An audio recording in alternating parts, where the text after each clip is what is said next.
നമസ്കാരം. ബീഹാർ നിയമസഭാ തെരഞ്ഞെടുപ്പിൻ്റെ വോട്ടെണ്ണൽ പുരോഗമിക്കുമ്പോൾ എൻഡിഎ സഖ്യം മഹാസഖ്യത്തെ അപേക്ഷിച്ച് എത്രയോ കാതം മുന്നിലാണ്.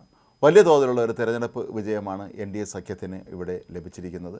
മുഖ്യമന്ത്രി നിതീഷ് കുമാറിൻ്റെ നേതൃത്വത്തിൽ എൻഡിഎ സഖ്യം ശക്തമായ തിരിച്ചുവരവ് തന്നെയാണ് വീണ്ടും നടത്തിയിരിക്കുന്നത്.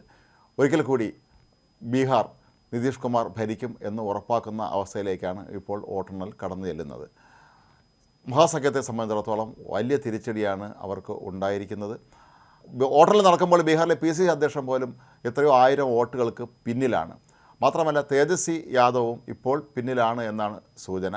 ഏതായാലും മഹാസഖ്യത്തിനെ സംബന്ധിച്ചിടത്തോളം അവർക്ക് ഇത് അപ്രതീക്ഷിത തിരിച്ചടിയാണ് സംഭവിച്ചിരിക്കുന്നത്. അതുപോലെ തന്നെയാണ് ജൻ സ്വരാജ് പാർട്ടി, പ്രശാന്ത് കിഷോറിൻ്റെ പ്രസ്ഥാനമായ ജൻ സ്വരാജ് പാർട്ടി ബീഹാറിൽ വലിയ തോതിലുള്ള മുന്നേറ്റം നടത്തുമെന്നാണ് നേരത്തെ അദ്ദേഹം അവകാശപ്പെട്ടിരുന്നത്. അതുപോലെ ചില എക്സിറ്റ് പോൾ ഫലങ്ങളിലുമൊക്കെ തന്നെ അവർക്ക് നേട്ടമുണ്ടാക്കാൻ കഴിയും എന്നാണ് പറഞ്ഞിരുന്നത്. പക്ഷേ അതിദയനീയമായ തിരിച്ചടിയാണ് ജൻ സ്വരാജ് പാർട്ടിക്കും ഇപ്പോൾ സംഭവിച്ചിരിക്കുന്നത്. പ്രശാന്ത് കിഷോറിനെ പോലെ വളരെ പ്രഗത്ഭനായ ഒരു രാഷ്ട്രതന്ത്രജ്ഞൻ, പല തിരഞ്ഞെടുപ്പുകൾക്കും കോൺഗ്രസിന് തിരഞ്ഞെടുപ്പിൻ്റെ വിജയ സമവാക്യം ഒരുക്കി കൊടുത്ത പ്രശാന്ത് കിഷോറിന് പോലും സ്വന്തം പാർട്ടിയെ ബീഹാറിൽ കരകയറാൻ സാധിച്ചിട്ടില്ല എന്നുള്ളത് ഞെട്ടിപ്പിക്കുന്ന വസ്തുത തന്നെയാണ്. ഏതായാലും പരാജയ കാരണം എന്താണെന്ന് വിലയിരുത്തുമെന്നാണ് ജനസ്വരാജ് പാർട്ടിയുടെ നേതാക്കൾ ഇപ്പോൾ വ്യക്തമാക്കിയിരിക്കുന്നത്. BJP ഈ വിജയത്തെ ദേശീയതലത്തിൽ തന്നെ വലിയൊരു ആഘോഷമാക്കി മാറ്റുകയാണ്. ഇന്ന് വൈകുന്നേരത്ത് ഡൽഹിയിലെ BJP ആസ്ഥാനത്ത് വലിയ തോതിലുള്ള ആഘോഷ ചടങ്ങുകൾ നടക്കുന്നുണ്ട് എന്നാണ് ഇപ്പോൾ കിട്ടുന്ന വിവരം. പ്രധാനമന്ത്രി നരേന്ദ്രമോദി തന്നെ ആ ചടങ്ങിൽ പങ്കെടുക്കുകയും രാജ്യത്തെ അഭിസംബോധന ചെയ്യുകയും ചെയ്യും എന്നാണ് പൊതുവെ പ്രതീക്ഷിക്കപ്പെടുന്നത്. ബീഹാറിലെ കോൺഗ്രസിൻ്റെ അവസ്ഥ ദയനീയമാണ്. ഇനിയും രണ്ടക്കം കടക്കാൻ പോലും അവർക്ക് കഴിഞ്ഞിട്ടില്ല.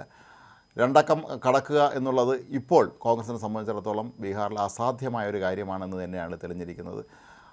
വെറും ഒരു 5 വോട്ടിൽ താഴെ മാത്രമായിരിക്കാം ഒരുപക്ഷെ അവർക്ക് ഇപ്പോൾ ലീഡുള്ളത്. അത് തന്നെ ജയിക്കാൻ കഴിയുമോ എന്നുള്ള കാര്യം ഇനിയും ഉറപ്പാക്കാനും കഴിഞ്ഞിട്ടില്ല.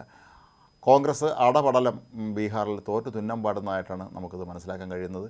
RJDയെ സംബന്ധിച്ച് അവരുടെ മുഖ്യമന്ത്രി സ്ഥാനാർത്ഥിയായ തേജസ്വി യാദവ് ആകെ വെട്ടിലായ ഒരു അവസ്ഥയിലാണ്. കോൺഗ്രസിനെ കൂട്ടുപിടിച്ചിട്ട് പോലും അവർക്കൊന്നും ചെയ്യാനും കഴിയുന്നില്ല.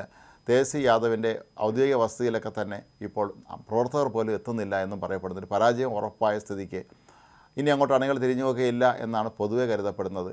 ദേശീയ രാഷ്ട്രീയത്തിൻ്റെ വലിയൊരു പരിച്ഛേദമാണ് ഇപ്പോൾ ബീഹാറിൽ ഉണ്ടായിരിക്കുന്നത്. അടുത്ത വർഷം ആദ്യം നടക്കാനിരിക്കുന്ന സംസ്ഥാന നിയമസഭാ തെരഞ്ഞെടുപ്പുകളെയൊക്കെ തന്നെ വലിയ തോതിൽ ബാധിക്കാൻ സാധ്യതയുള്ളത് തന്നെയാണ് ഈ ഒരു തെരഞ്ഞെടുപ്പ് ഫലം. BJPയെ സംബന്ധിച്ച് അവരുടെ പ്രധാനപ്പെട്ട നയങ്ങൾക്ക് കിട്ടിയ ഒരു അംഗീകാരമായിട്ട് വേണം ഇതിനെ കണക്കാക്കാൻ. SIR ഉൾപ്പെടെയുള്ള കാര്യങ്ങളിൽ, വോട്ട് ചോരി ഉൾപ്പെടെയുള്ള കാര്യങ്ങളൊക്കെ തന്നെ ഉന്നയിച്ചാണ് കോൺഗ്രസ് അവിടെ തെരഞ്ഞെടുപ്പിനെ നേരിട്ടത്. രാഹുൽ ഗാന്ധിയും പ്രിയങ്ക ഗാന്ധിയും ഒക്കെ വ്യക്തിപരമായ നിരവധി വേദികളിൽ നരേന്ദ്രമോദിയെ അധിക്ഷേപിക്കുന്ന രീതിയിലുള്ള പരാമർശങ്ങളൊക്കെ വീണ്ടും നടത്തിയിട്ടുണ്ടായിരുന്നു. ഒരുപക്ഷെ ഇതൊക്കെ തന്നെ വലിയ തോതിലുള്ള തിരിച്ചടിയായി മാറിയിരിക്കാനാണ് സാധ്യത. സ്ത്രീകൾക്കായ നിരവധി പദ്ധതികളാണ് നിതീഷ് കുമാർ സർക്കാർ അവിടെ നടപ്പിലാക്കിയത്. അതൊക്കെ തന്നെ വോട്ടുകളായി മാറി എന്ന് വേണം കരുതാൻ. മാത്രമല്ല സംസ്ഥാനത്തെ ഏറ്റവും വലിയ ഒറ്റ കക്ഷിയായി JDU മാറുകയും ചെയ്തിട്ടുണ്ട്. തൊട്ടു പിന്നാലെ അവരുടെ സഖ്യത്തിൽ തന്നെ പെട്ട BJP ഉണ്ട്. ഇന്ത്യ മുന്നണിയിൽ RJDക്ക് മാത്രമാണ് കുറച്ചെങ്കിലും ഒരു നേട്ടം ഉണ്ടാക്കാൻ കഴിഞ്ഞത്. അതും 50 സീറ്റിൽ താഴെ മാത്രമാണ് അവർക്ക് ലീഡ് ചെയ്യാൻ കഴിയുന്നു എന്നുള്ളതാണ് നമ്മൾ മനസ്സിലാക്കേണ്ടത്. ആകെ 243 സീറ്റുകളാണ് ബീഹാർ നിയമസഭയിലുള്ളത്. നിലവിലെ ട്രെൻഡ് വെച്ച് നോക്കുമ്പോൾ NDA സഖ്യം വൻ ഭൂരിപക്ഷത്തോടുകൂടി തന്നെയായിരിക്കും, ഒരുപക്ഷെ 3-2 ഭൂരിപക്ഷത്തോടുകൂടി തന്നെയായിരിക്കും ബീഹാറിൽ വീണ്ടും ഭരണത്തിൽ തിരിച്ചെത്തുക എന്നുള്ള കാര്യവും ഉറപ്പായിരിക്കുകയാണ്.